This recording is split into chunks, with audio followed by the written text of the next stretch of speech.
Hi, I'm Johnny Marr, and this is the LSQ podcast.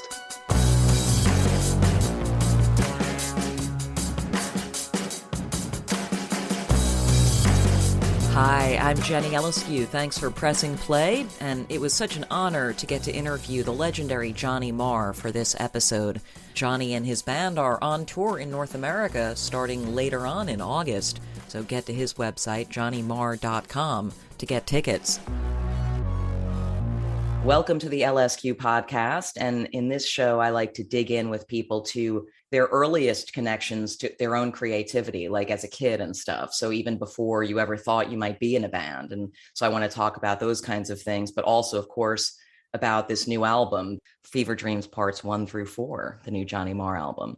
So thank you so much for joining me. My question to begin is I want to start by talking about the guitar. And I've been reading your memoir, Set the Boy Free, and I know that it was from a very young age that even just the vision of a guitar struck you as an object of fascination. So tell me a bit about that, about what you remember from why you were attracted to it at such a young age.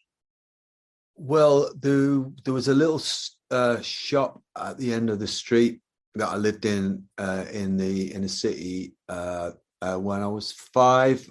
This little shop, like a little lot, like a corner store that sold mops and buckets and brooms, and had this little wooden toy guitar in it. And as I say, I was 5 years of age, and every time I went past this store, I was just glued to the window. And my mother was still, very young woman at the time, was having to like pull me down the street like a kind of like a dog that wouldn't move off the, she's like pulling me along there.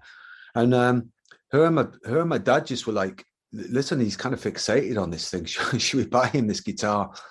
So then I got the guitar. I remember the day I got it. It was one of my first memories, and I used to carry that thing around because I didn't really get an upgrade until a few years later when I was 8. By which time I just thought this thing was, well, it was a toy, and it would just, I couldn't really get proper music out of it.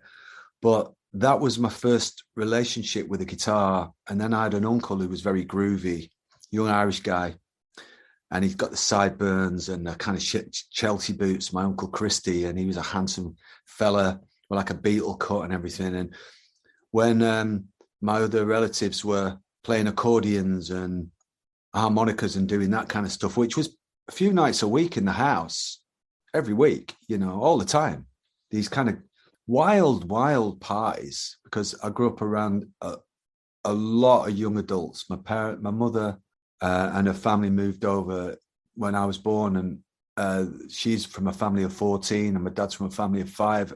There's a lot of young adults around, as I say, and I was the first kid, and my sister came along, and so these parties were eye-opening for me and very exciting. A little boy being allowed to stay up late, and the deal was really you had to play an instrument and play harmonica and just not get in the way too much.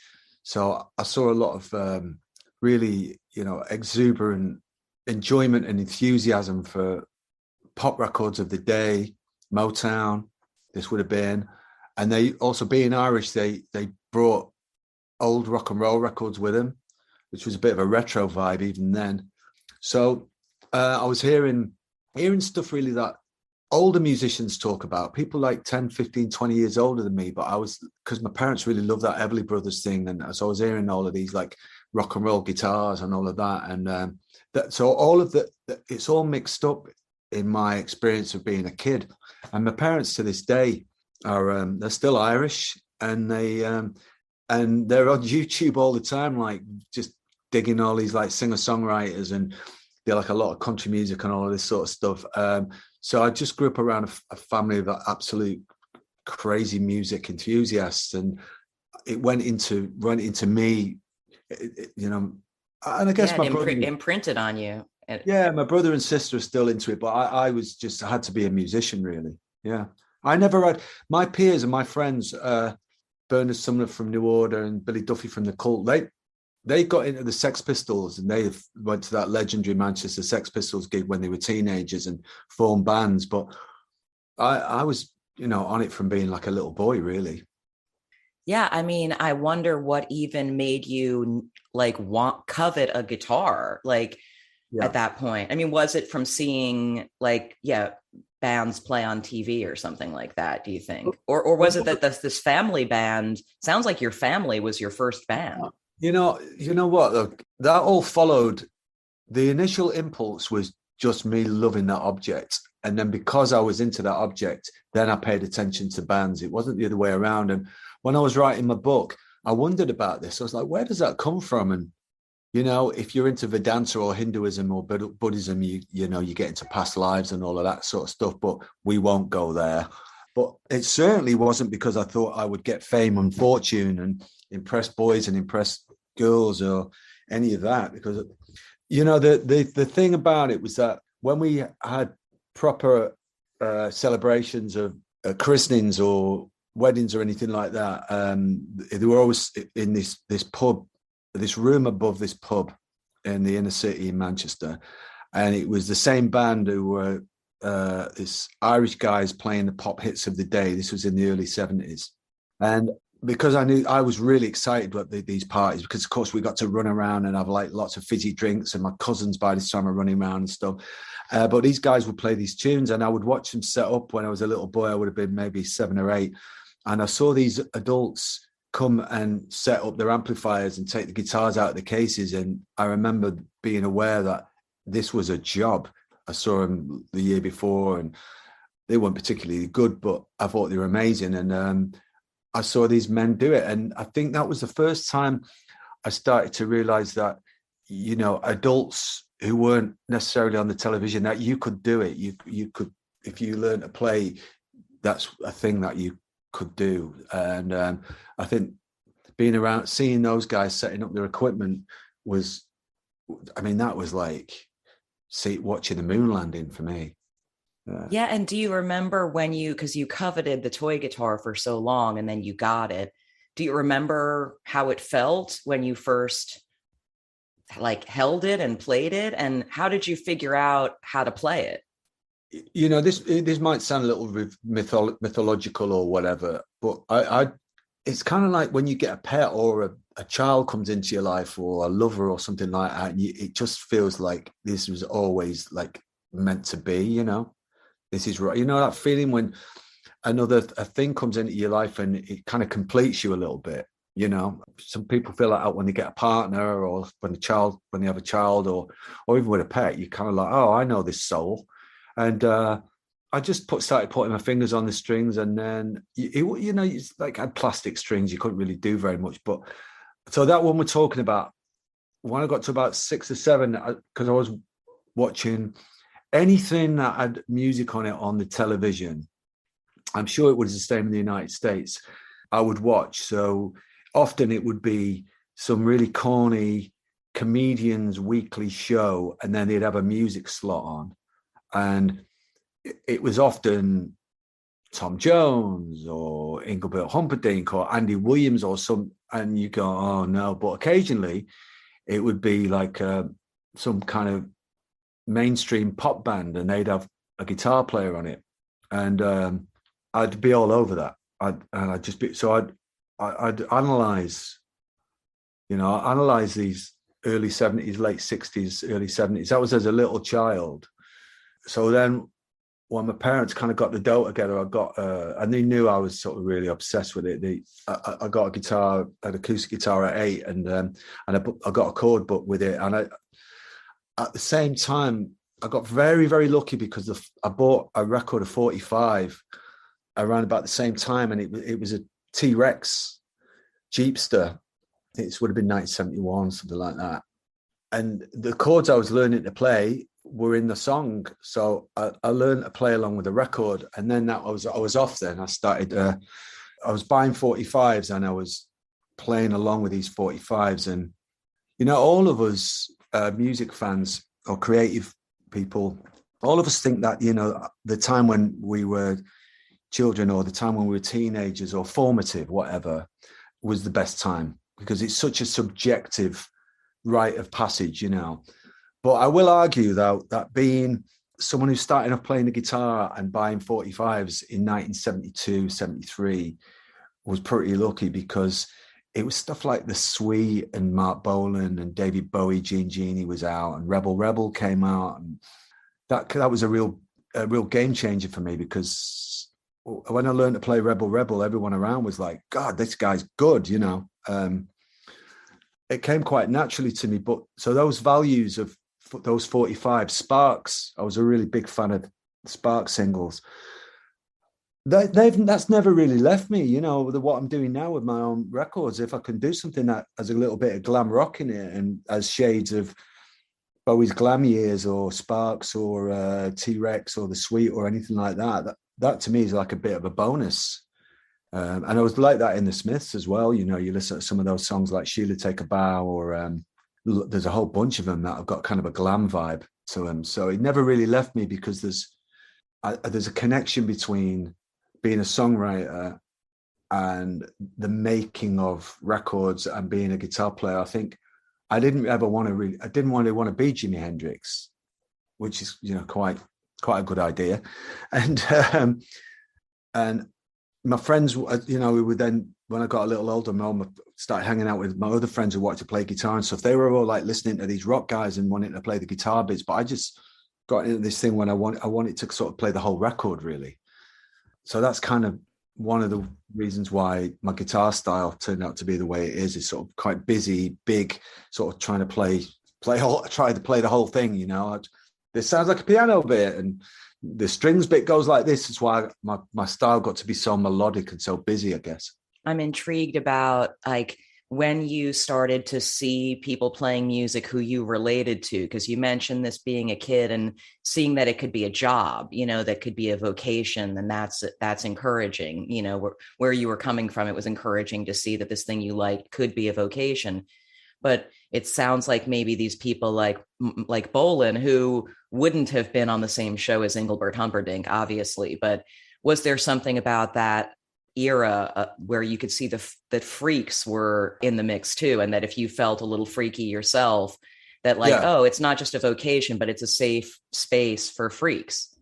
100%. Well, two things. One was that Mark Bolan, as you say, was my first absolute hero, because he played the guitar and I loved the sound of the records. They sounded otherworldly to me. You know, you got to remember as well, in the early 70s, it's all very easy for me to paint this picture of this incredibly innovative time, but you had to hear like 3 Osmonds records to wait to hear Driving Saturday.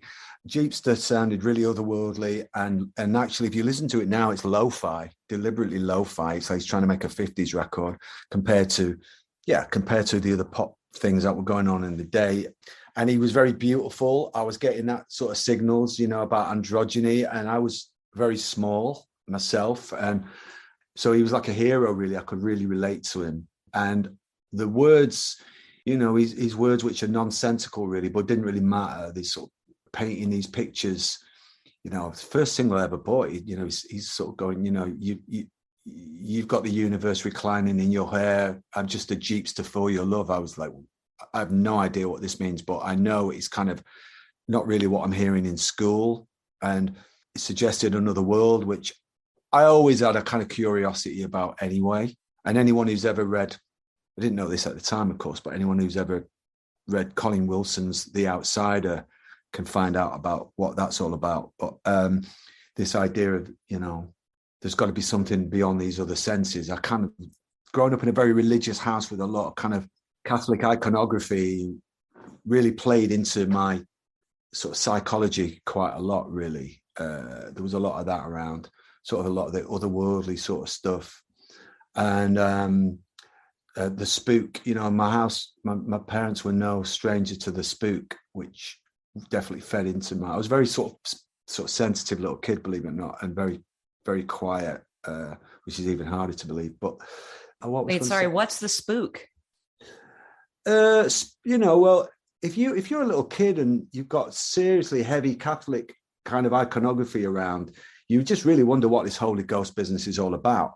You know, people speak in tongues, and you're getting a lot of stories of a lot of imagery of things that you can't see and that are in the ether, and that was very mysterious and a bit scary, but also quite alluring to me. And that's never really left me, the idea of like things going on beyond this, beyond the senses, you know. Yeah. And so, how did it begin to evolve into seeing the guitar as this vehicle for expressing yourself? And how did your early attempts at songwriting kind of begin? So I lived in the inner city. I guess for American ears, that means like a sort of 7 minute walk from downtown, which was great. You know, I didn't know, it was really exciting. You know, there's a lot of traffic around, and the Manchester Apollo venue was there. So it was kind of gigs around the corner, and a lot of kind of fashion, which I was very excited about. That was a real kind of working class thing. And I was putting sort of chords together and then writing my own little silly songs. But the school I went to was kind of edgy, and I didn't really want to draw too much attention to myself. But anyway, the houses were all being knocked down, and we got relocated to the suburbs, to the south of Manchester, which is, we call them housing estates. It's the projects, really. But it was the biggest projects the one that I got moved to was the biggest housing project in all of Europe. I think it still is, called Wythenshawe. And that was amazing because all of us, everybody from the kind of low economic places, some slums, we all got relocated to this huge project. So it meant there was just loads of kids everywhere, loads and loads of kids of my own age, which meant girls, football, violence, and other kids who were into music, particularly the older kids. And I sort of kind of just made it my business to sort of, you kind of seek out other young boys who were into music. So I got a drummer first, and he was actually pretty good. And then my best friend, he and I got relocated together, and he moved up to just a few doors down from me, and I talked him into being the singer. And me and him started writing these kind of little songs that were still bowling rip-offs.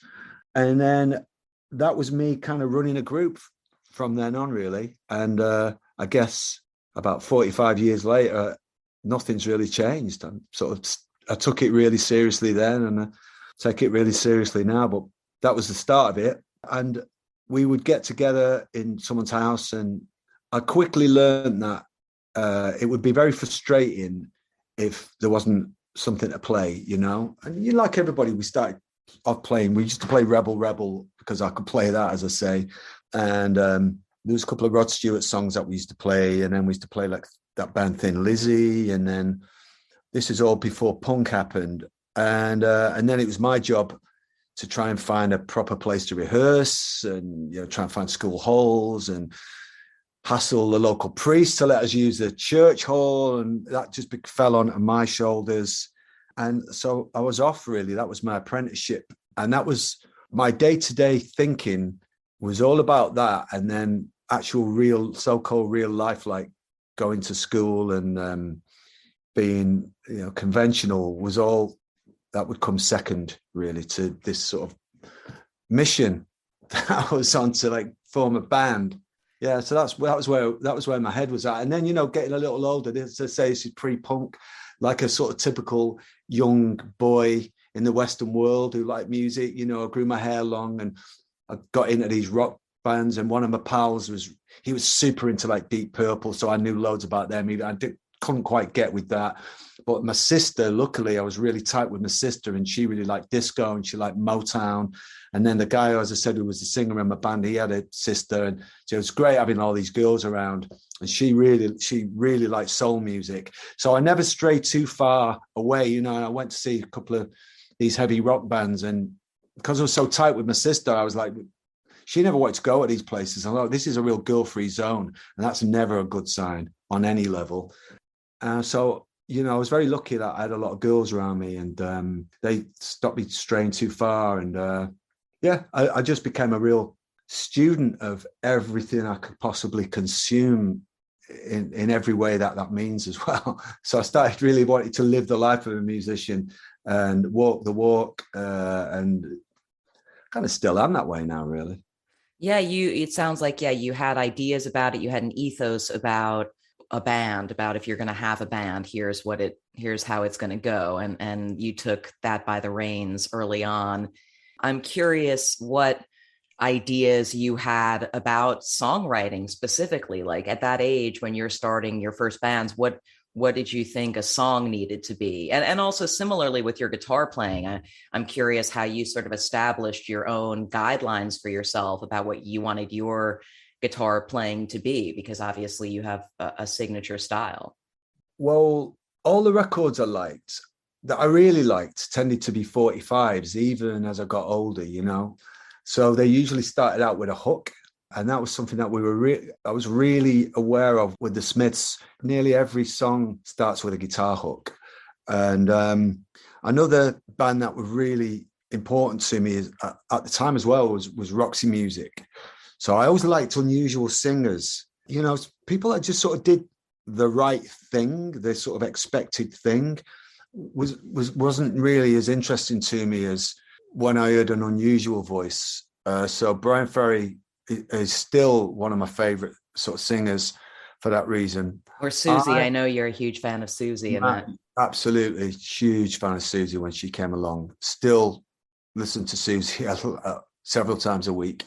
So what happened then was people kind of started asking me to be in their bands around about 14. You know, over the years, since really, I guess since I left the Smiths, but even in the Smiths days, I was collaborating with like Billy Bragg and Kirsty MacColl and Talking Heads. And I usually explain, you know, people ask me about, because I got famous for being in a group first and you know, a band member in Smiths days, which is great, fine. But then because I played with so many different people, I've had to explain that I've always been this way. So to get back to the story, like at 14, a friend of mine said, "Oh, there's this band called Sister Ray," and I kind of heard it. I'd heard of Sister Ray because, like everyone, me and my friends were discovering the Velvet Underground, and I knew the song. But they'd had a record out, and they were adults. And my friend said, "Oh, they want you to join the band," and I was like, "Well, I don't even know them, you know, and they're adults." And I was like, "Well, I had enough about me to be like, would they know I'm 14, right? This is like a freak show." And he's like, "Listen, they just want you to come and meet them." So I went to the pub. I mean, I kind of looked the part, and I was pretty streetwise by then. But so I went to this pub and met with these guys, and they were really determined. You know, they're really adamant that I come. And then they had a few shows and stuff. Now they were really loud and had this reputation for being kind of wild on stage and everything. And they'd made a record, and I was like, okay, well, I'll go and join this band. It's going to be scary because they are reprobates, and I don't know them, and they are based in the red light area of Manchester, which is called Whalley Range. So I had to go there 3 nights a week with my guitar, and it was pretty gnarly. And we used to play in this basement, and I learned, but I thought, when this will really bring me on, I will be a much better. And that actually was right. You know, I learned to play at really high volume, and I sort of learned about being around adults. And so my first proper show was with Sister Ray, and the lead singer picked a fight with, there was 2 other bands on, picked a fight with both the other bands before we even did our set. And it was pretty wild, but it was a good apprenticeship. And then I'd just be invited to this other guy who was a very, very talented guy in our neighborhood. He sadly didn't really make it past his 20s, but he was a very, very talented guy. He asked me to be in his band, and I learned quite a lot from being in his band. So people were inviting me to be in the bands, which is what happens now. You know, last thing I did was Billie Eilish and Hans Zimmer. I'm still the same as I was when I was a kid. It's just now I'm not on the projects. What are some of the things that really made you pivot or broadened your view of the kind of music you wanted to be making, in terms of like an artist that came along that where you're like, holy shit, wait a minute, I hadn't considered this yet? Well, I went to see Patti Smith when I was 14, and none of my pals wanted to pony up for the money for the ticket. So I went on my own, and I was right at the front, and it was 1978. And she came out, and it was like I was witnessing an incantation. And as I was watching it, I was like transported somewhere else. And it was like someone had cut a square doorway or window into a portal to another world. I used to look at the radio a bit like that, as well as being a portal into another world. And from about halfway through the second song, I was like, I am looking into another world. I want to be in there. And then the next day, I had a paper route, and I was walking around with paper route. It was a beautiful spring day or summer day or something. I remember it being really blue sky, and I was like, the world is different as from today. My life is different. The world is different. I've been through an experience. And then the other thing was that The Only Ones, this band from London, put out the first single, which is called Lovers of Today. And I heard it and I was just like, this is the band for me. My friends were into punk and I was into punk and we're in a new wave. Television was a big game changer for me. Richard Lloyd, particularly the guitar player on there, and Tom Verlaine. And the lyrics, the imagery in that, obviously was tied in with Patti Smith. Patti Smith opened a lot of doors for me. I discovered William Burroughs. This is an amazing thing about pop culture. Your heroes and their enthusiasms and their influences become yours if you are interested enough. So I found out about Oscar Wilde from the New York Dolls and Burroughs and Rimbaud and these people that Patti Smith was influenced by. So this sort of cosmic poetry from the underground was part of being a Patti Smith fan at 14, 15. So that was a big thing. And then, holy shit, this beautiful young guy from London who's super streetwise when The Only Ones happened. This is before he'd even written Another Girl, Another Planet. And I just was like a super fan. And Andy Rourke, who was the bass player in the Smiths, was my school buddy. And so, of course, whatever, he and I were into the same sort of things. But I always took things to the nth degree. So I had to kind of go and see him in other cities, and whether I had a ticket or not. And, I was like the only one sort of super fan, really. And Peter was really important to me. And because I guess like Bolin, he was little and he was a front man with a guitar. And, he was still modern, but he had this kind of great poetic sense about him. I mean, we all know Another Girl, Another Planet, but that first Only Ones album is, to me, it's like the Velvet Underground or Syd Barrett or something like that for my generation. And so Patti Smith and The Only Ones brought the kind of poetic sensibility to me in the lyrics and the imagery, but also the way they appear to be living their lives. Obviously, so there's a great deal of bohemianism in that, and therefore drug use, and that was all part of it for me. Like, okay, I'm on board. That's sort of I can relate to that. And then very quickly after that, then bands like the Psychedelic Furs came out. We've all got these lists of bands that we really love, and it ends up just being like a roll call. But the very important thing in the formation of the Smiths was that the Buzzcocks were very, very successful chart act in the UK, and they were older than me, but you could relate to them. They were guys that you'd seen around, and they were having these really, not only were they having success, but they were kind of better than everybody else. This Manchester band were pretty much better than everybody coming out of London, except for The Only Ones. But they were in there with the Clash and the Pistols, but they had the gay singer who was doing this freaky singing that was powerful.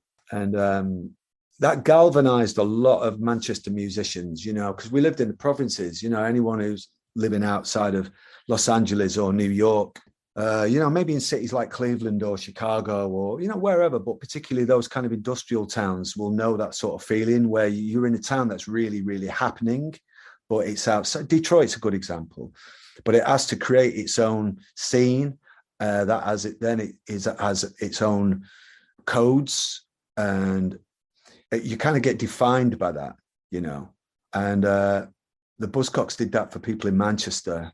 So when the time came for me to form the Smiths, all of that was already really in me, And you asked before, there was a thing when you asked about the freaky thing with Bolin. One thing, just going back a little bit, that was for anyone who's still listening, was that as a little kid, the Rolling Stones album High Tide and Green Grass, big hits, High Tide and Green Grass. Oh no, it's the other one, Through the Past Darkly, the second one, was in. A lot of parents had that record. My friends' parents, it was in a lot of houses. They were an old band for my generation, but I looked at this band and they were all freaky on it, but particularly Keith Richards on that album Through the Past Darkly.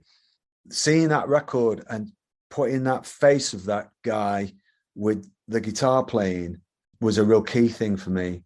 I was like, oh, okay, well, he looks like he goes to bed later than 10 o'clock at night. but he's making this sound, and he kind of runs the band. He's the kind of engine of the band, and he's the symbol of the band, and he's a man, but he's freaky, you know, and very blurry. He certainly wasn't macho, and he just didn't look like none of them looked like a straight boy, you know. And that's never really left me either, really, I don't think. It's interesting you mentioned like these kind of like industrial towns and the Detroit thing.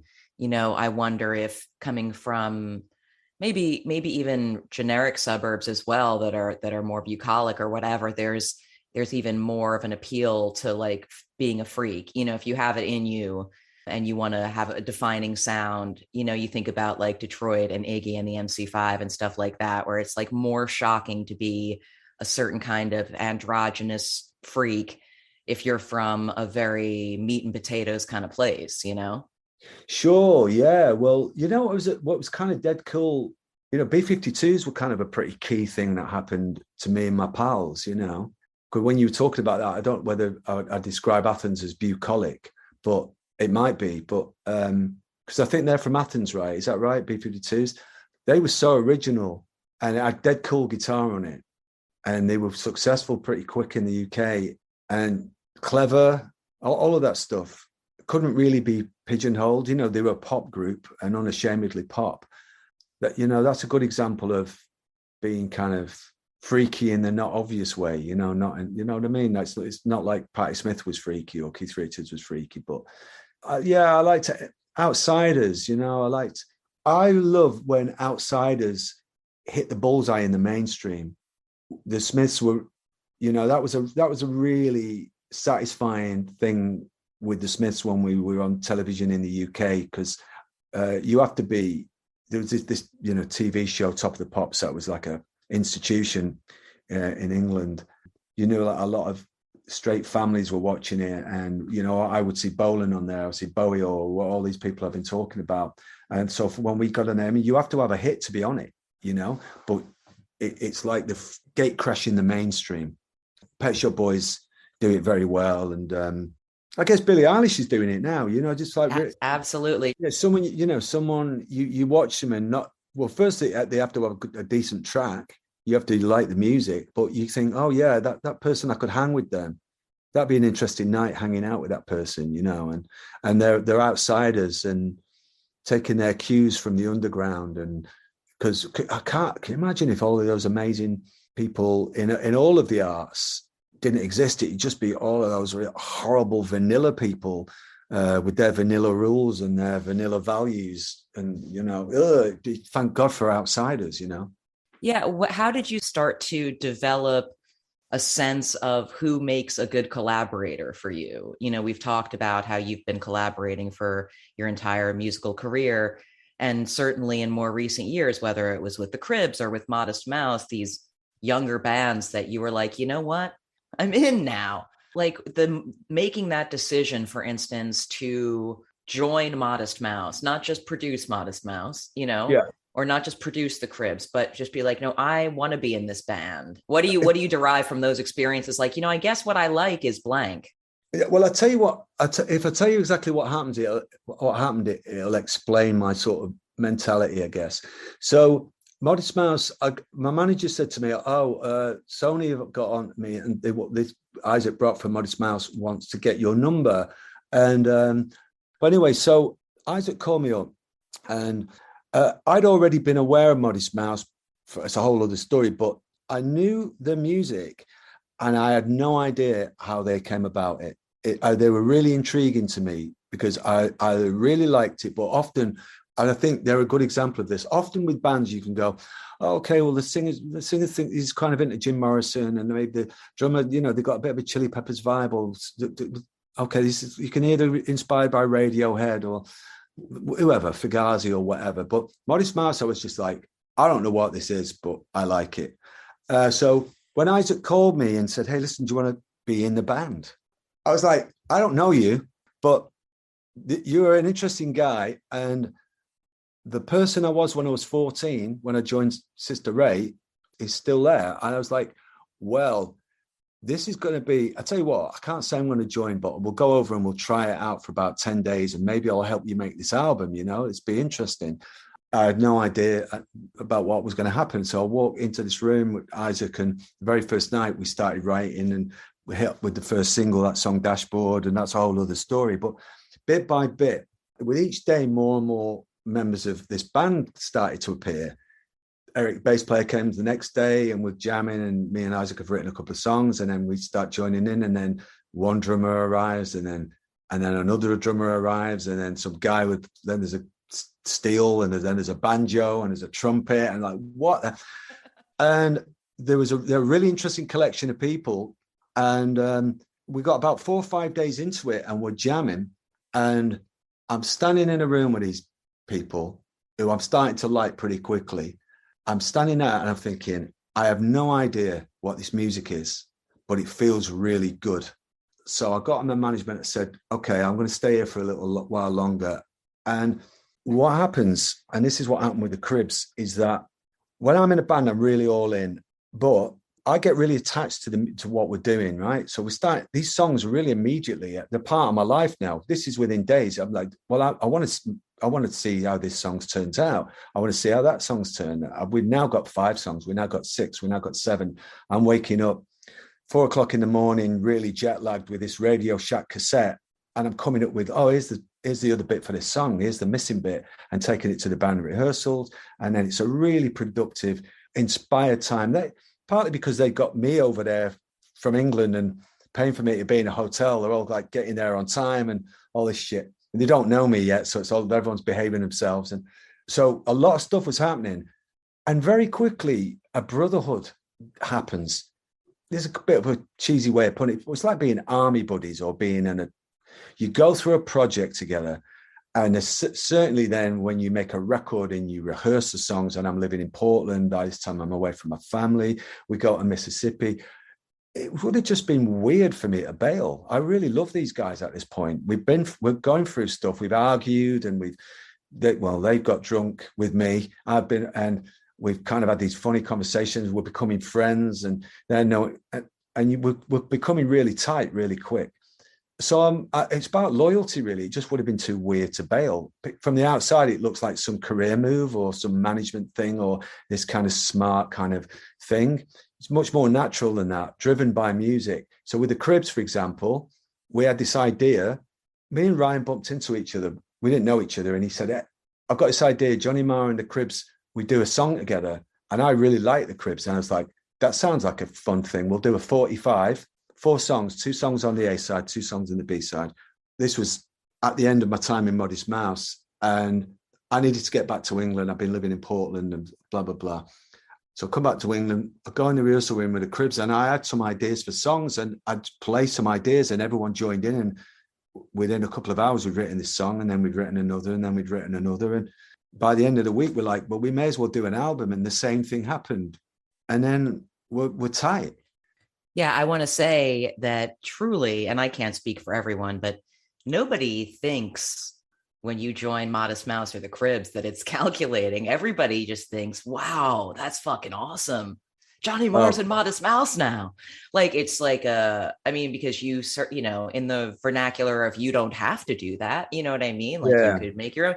It's just like, wow, it just demonstrates that you have this enthusiasm, that you could have this enthusiasm for newer music, that you're like, you know what, I can't, I'm attached, I can't not be part of this, I have to be part of this too, is like, if I might say, pretty fucking cool. So yeah well, also I've got to say, I'm very lucky that my life is set up, my life has developed in a way that unusually for me.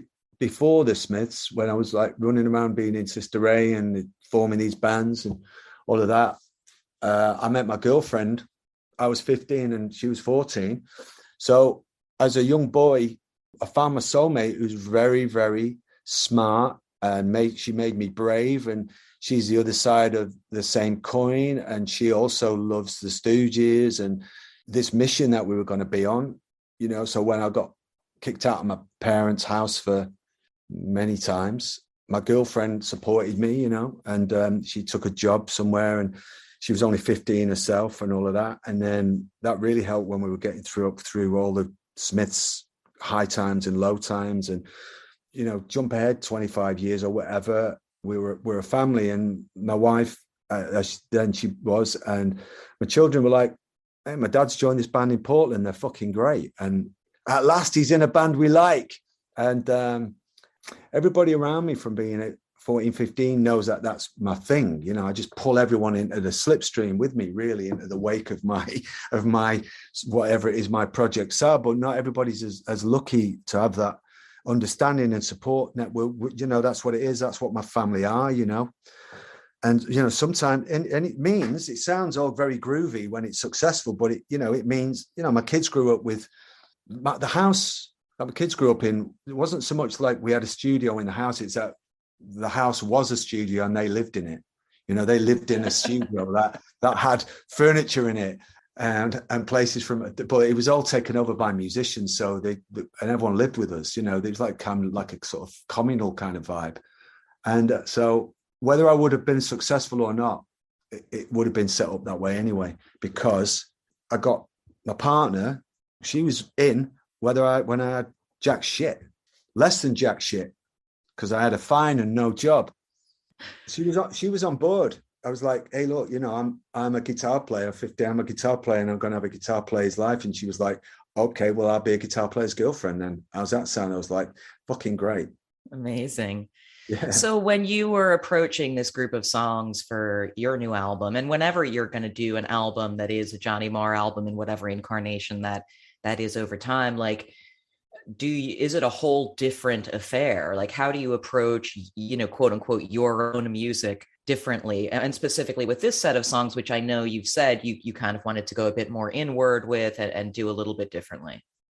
So when the Smiths did The Queen Is Dead, I was a slightly more grown up version of that boy who had to find the rehearsal spaces and that find the record company and all of that. That was just my role. It was great, you know. I mean, well, when it was great. And we'd had a #1 album in the UK with Meet Is Murder, and we were a big deal, and a lot of bands wanted to be us, and it made me very proud, and we were unique and we were having success. And then I had this moment in my house one afternoon. We were being talked about like we were as important as the Kinks, and with these big shot writers, John Savage and Nick Kent, people like that, talking about us as like being our, you know, generation defining and all that. And I was like 22 maybe at that time going into right. And I just remember going, holy shit, the bar's got to go even higher. Wow. Just had this moment kind of freezing, not so much fear, but, oh, okay, what's this going to look like? You know, and we're being described as in terms of like the Who and the Kinks. I hope this really doesn't sound like false modesty, because it's not meant to. It was scary shit. It turned out, it's okay now I can say it because it turned out. But is to answer your question, I was like, oh, and I just kind of knew that I was going to have to put myself in a kind of deep sort of space. I was probably going to be very unhealthy mentally and physically to make that next record. Now, that might have been wrong, young, naive assumption, and I didn't have anyone around me at that time. The band didn't have a manager. I wish we'd had someone older. So it doesn't really have to be that way, but it doesn't matter. Maybe it did. So that's what happened. I went into making that album, and you know, I lived off fresh air and drugs, and to write that record, and it was a pretty precarious existence, and you can hear it in the music, and it worked, right? So I think that's what it's all about. We're going to shut out the outside world and inhabit this sort of space mentally over the next however long it takes. And I'm gonna forget birthdays, other people's birthdays, of course. I'm gonna lose the dog. Sometimes it used to be I'm going to get wasted and I'm going to take nocturnal hours if I don't want to sleep for 3 days, or if I do want to sleep for 2 days, whatever. And we get a record out. I'm not saying that every record I've done has been debauched. It's just been this sort of, it's going to be a mission. And I kind of, in the Modest Mouse days, it was like, I'm going to run 15 miles most days, right? And drive everyone crazy. I'm going to drink lots of white tea and meditate, so it's not all about just being some old rocker. And going into this album, I wondered what life was going to be like at the end of it. And I started it before the pandemic. So I got really more than a bargain for. I had no idea that the world was going to go through a pandemic and, like some sci-fi kind of nervous breakdown. But because of my history and because of the culture I come out of, and maybe because I started out in a big band with a lot at stake, when I make albums that I write or I'm involved in the writing of, it sort of tends to be a bit of a mission, The other was the same. What we're going to do, how we're going to live making this record. With the Dusk album, we set up all these projectors in the studio and all the lights out. This is all day, every day. It was intense and it was hard going. But we created the atmosphere, I guess I'd like to think, I can get up at 8:00 and go for a run, and then I'll go in the studio and I'll do a few hours work, and then I'll make some calls, and then I'll have lunch. And then I don't know whether music that I like has ever been made like that. It would be really nice, but I just don't. I'd love to do it that way, but I just don't. So we finished the last show on the previous album called The Comet. We finished the last show, and then I was supposed to go on vacation. And 2 days after the last show, I was like, now's the time to do a new record. I wasn't going to be like, I need to go in some heavy, really weird, dark place, or I need to, start fasting or any of that sort of stuff. But I didn't know what was going to happen.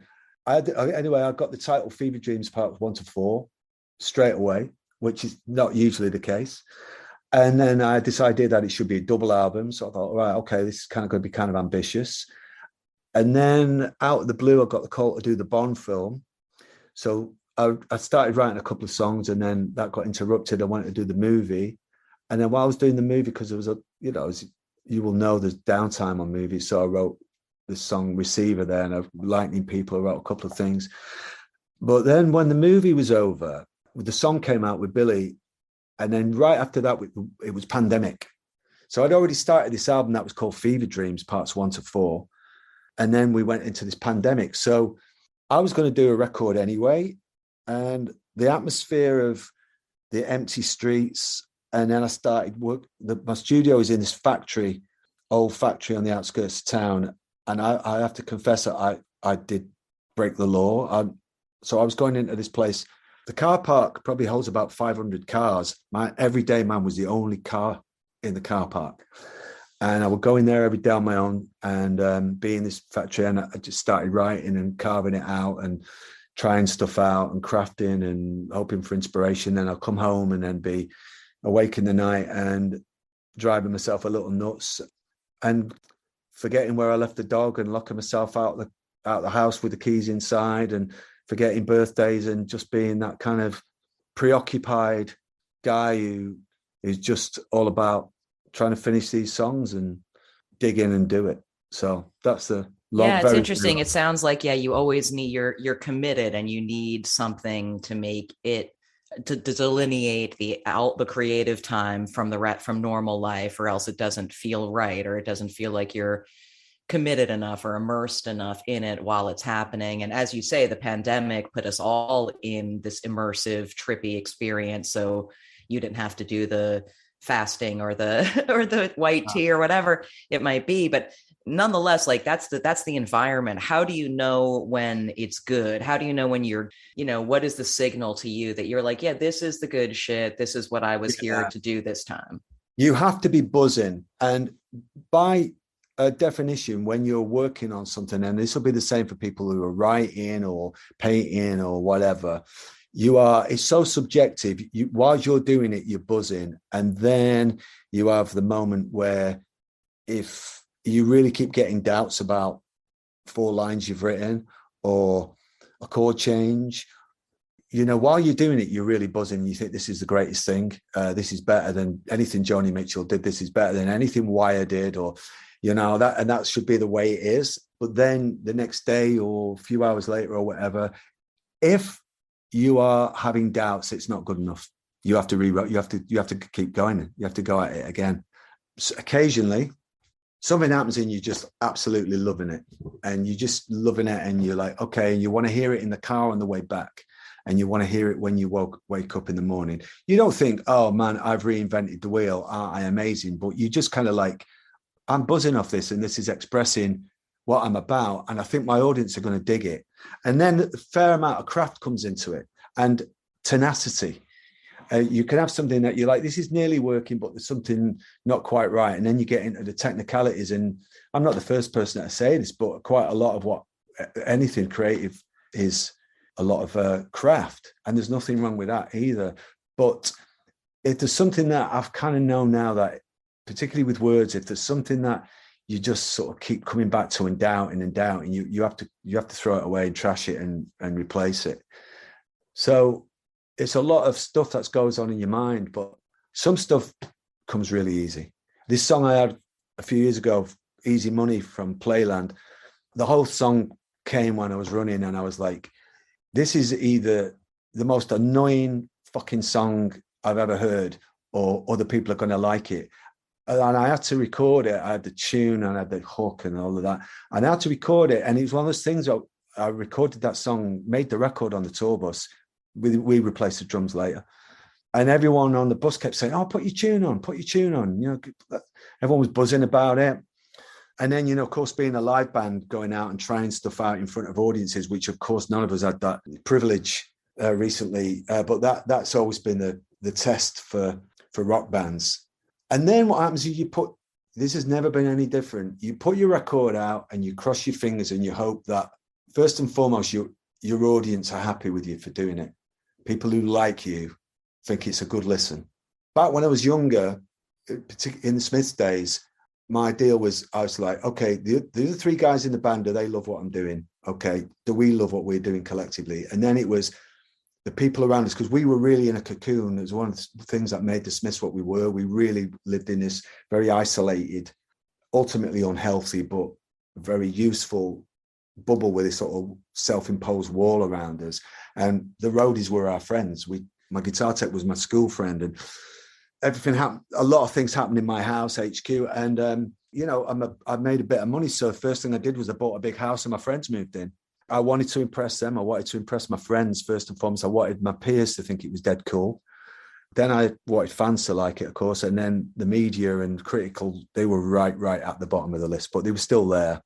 Whereas now, this might sound so obvious, but once I'm buzzing about it and I feel like, okay, yeah, this is as good as I can do now. The job's done. The mission's kind of complete. First and foremost, I want the audience to be pleased that it's out. And a lot of that is to do with getting older, but mostly to do with that I've over the years now built up a pretty interesting sort of relationship with my audience.